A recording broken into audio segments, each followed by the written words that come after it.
Že ste zamenjani, samo še niste opazili. Umetna inteligenca je bila prodana kot neškodljiv pomočnik, orodje, ki naj bi olajšalo življenje, omogočilo hitrejše, boljše in pametnejše delo. A tiho se učijo, kako opravljati vaše delo. Medtem ko ste vi prihranili čas, se je umetna inteligenca učila, kako vas nadomestiti. Tehnološki šefi želijo uvesti tako imenovano dobo inteligence, kjer bodo stroji prevzeli vse težko, dolgočasno in nevarno delo.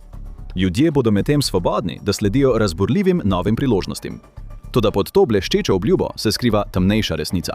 V ozadju se vaše spretnosti brišejo, vaše izkušnje so brez vrednosti. Vaša prihodnost je že zapisana in vas ne vključuje.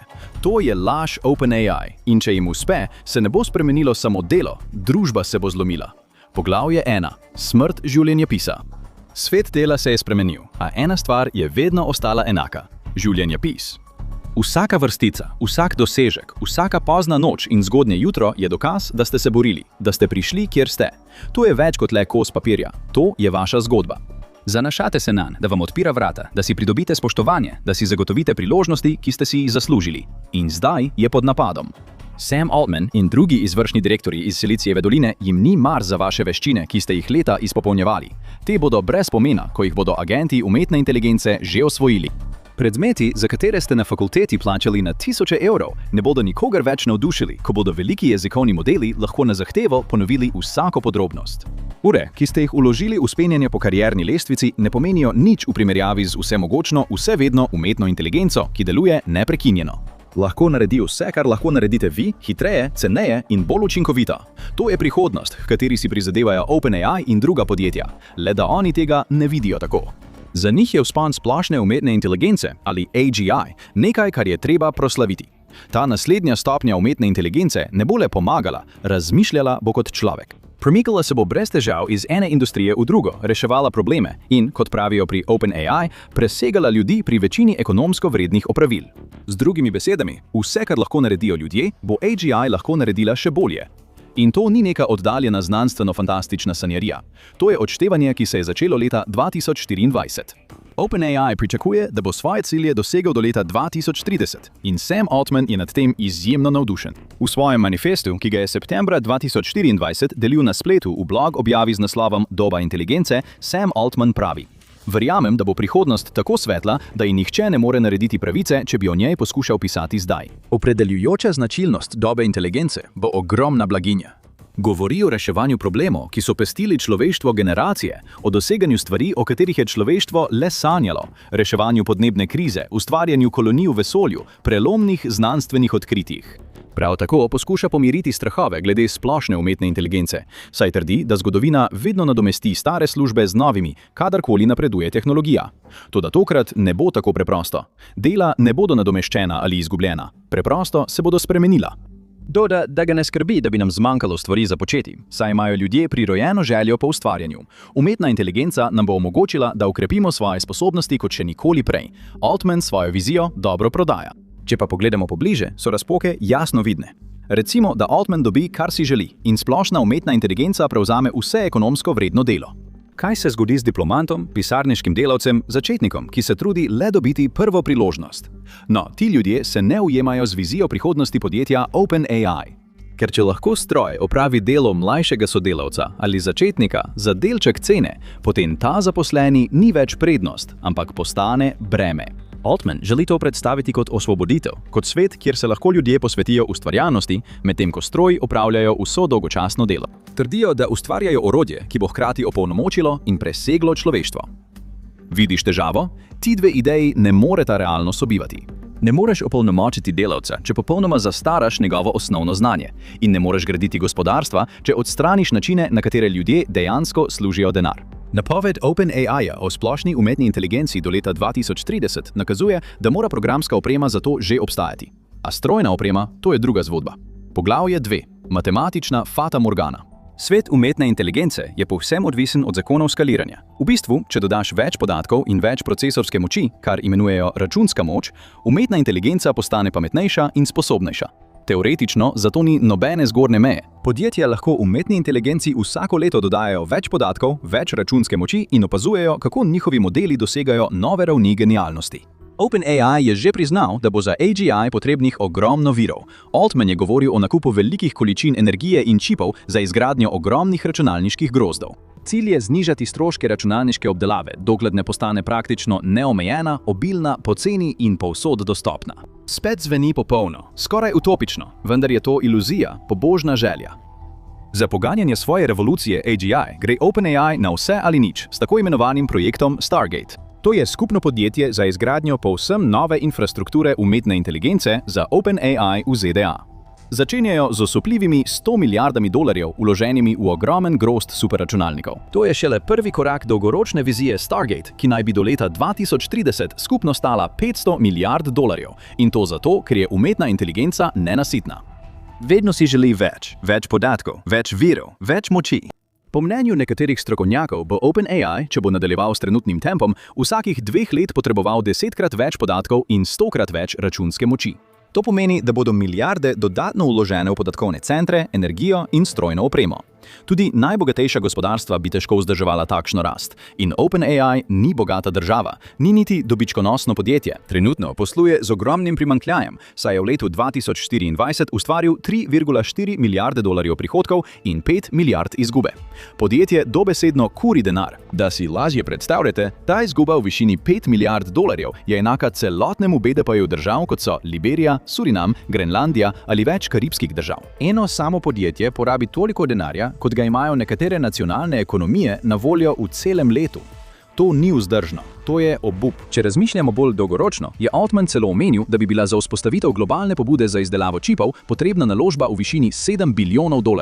To je približno 7% celotnega svetovnega BDP-ja. Vse to, porabljene milijarde, zgrajeni superračunalniki, porabljena energija, v upanju, da bo dovolj za dosego splošne umetne inteligence, AGI. In potem bo nekako ustvarila dovolj bogastva, da bo povrnila te milijarde in še več naložb.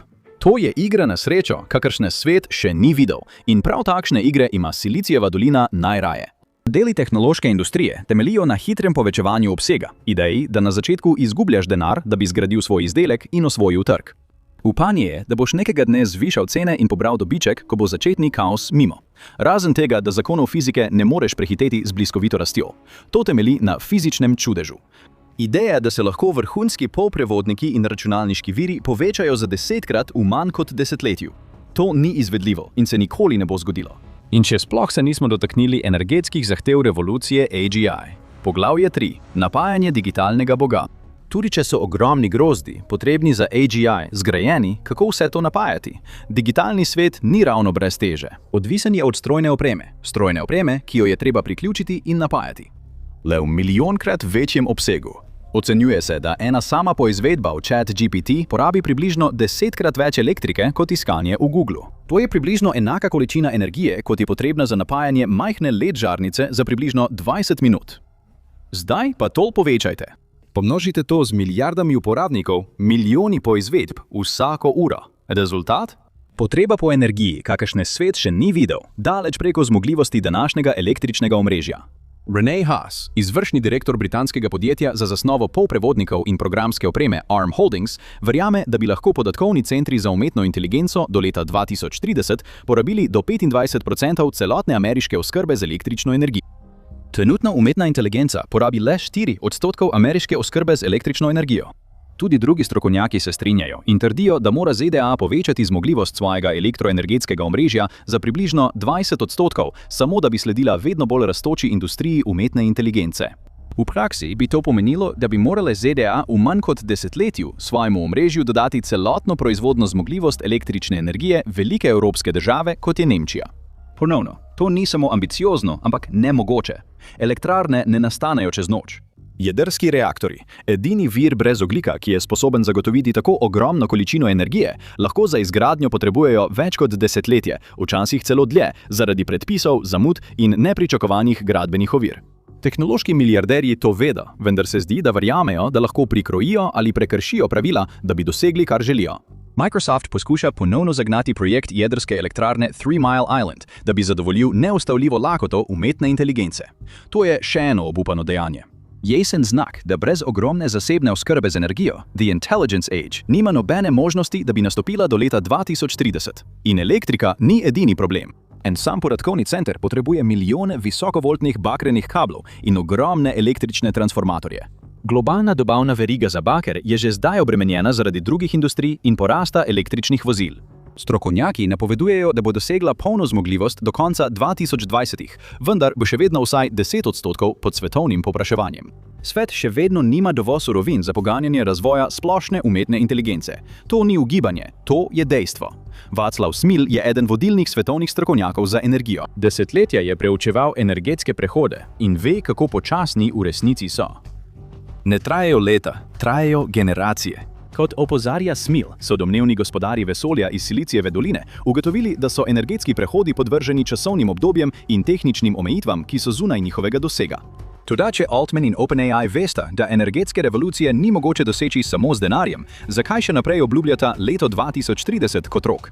Kaj v resnici gradijo s to infrastrukturno tekmo? Poglavje 4. Računsko plemstvo. Tukaj postanejo stvari zaskrbljujoče. Zgodovina kaže, da se ob pojavu novega načina proizvodnje moč redko razprši, ostane v rokah peščice. Doba pare je imela svoje jeklene starše. Dobo interneta so obvladovali ponudniki internetnih storitev. Zdaj, v dobi umetne inteligence, moči ne bodo merili v sodih nafte ali dolarjih. Merili jo bodo v flopih, operacijah s plavajočo vejico na sekundo. Kdor nadzoruje računsko moč, nadzoruje prihodnost. In to pomeni, da se bo rodil nov elitni razred, tako imenovani računsko plemstvo. Leopold Aschenbrenner, nekdanji raziskovalec pri OpenAI, že nekaj časa opozarja na to. V poročilu z naslovom Situational Awareness predstavi zaskrbljujoča geopolitična dejstva v ozadju tekme za umetno inteligenco. Opozarja, da so fizične zahteve AGI-ja tako velike, da bo lahko sodelovalo le nekaj najbogatejših podjetij na svetu. In to ni le neizogibno, ampak se že dogaja. Aschenbrenner pravi, da se bo do leta 27 ali 28 začela končna faza. Do leta 2028 ali 2029 bo že potekala eksplozija inteligence. Do leta 2030 bomo priklicali superinteligenco v vsej njeni moči in veličini. Tveganje, da bo, kot pravi Aschenbrenner, vse skupaj ušlo izpod nadzora, bo stalno prisotno. Analitiki se bojijo sveta, kjer je toliko moči v rokah le nekaj megakorporacij. Če bo OpenAI skupaj z drugimi tehnološkimi velikani uspešen, bodo nadzorovali same proizvodne vire inteligence. In še nikoli nismo videli ničesar podobnega. Bolj kot je ta tehnologija pametna, dražje jo je trenirati in vzdrževati. To samo še zvišuje vstopno oviro. Rezultat bo nekakšen fevdalni sistem. Vsakdo, ki bo želel voditi podjetje ali ponuditi storitev, bo moral najemati inteligenco od računalniškega plemstva, saj tisti, ki ima v lasti inteligenco, ki nadomešča delo, ima v lasti tudi gospodarski izkupiček človeške rase. To je popolnoma v nasprotju z izvorno ustanovno filozofijo OpenAI. Podjetje je začelo kot neprofitna organizacija. Njegova listina je določala, da bo AGI koristila celotnemu človeštvu. Obljubljala je odprtost, preglednost in varovalke na vsakem koraku. Ta listina se je spremenila. Podjetje se je preoblikovalo v pridobitno podjetje. Varovalke so izginile. Njihovo poslanstvo ni več izboljševanje človeštva. Gre samo še za dobiček. In to, bolj kot karkoli drugega, izpostavlja bistvo laži OpenAI o AGI. Trdi, da bo ta tehnologija javno dobro, da bo prinesla svetlejšo in bolj uspešno dobo za vse. Medtem pa OpenAI v resnici gradi svojo zasebno trdnjavo in ključ vrže stran. Poglavje 5. Korporativni suveren. Končni cilj te dobe AGI je preoblikovanje družbe, kot jo poznamo. Altman želi, da ljudje verjamejo, da se vse to počne v njihovem najboljšem interesu. Večkrat je govoril o možnosti univerzalnega temeljnega dohodka. To bi bila očitna rešitev za tveganje množične izgube delovnih mest in brezposelnosti, ki bi jo povzročila hiperinteligentna umetna inteligenca. Toda ta logika je napačna.